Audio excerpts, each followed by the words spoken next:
त्यांच्या दृष्टीने शेतीचे काम मन लावून करणं म्हणजेच विठ्ठल भक्ती.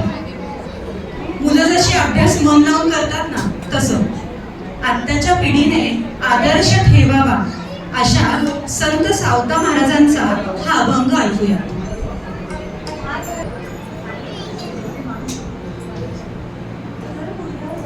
आता ऐकूया संत सावता माळी यांचा अभंग कांदा मुळ्या भाजी.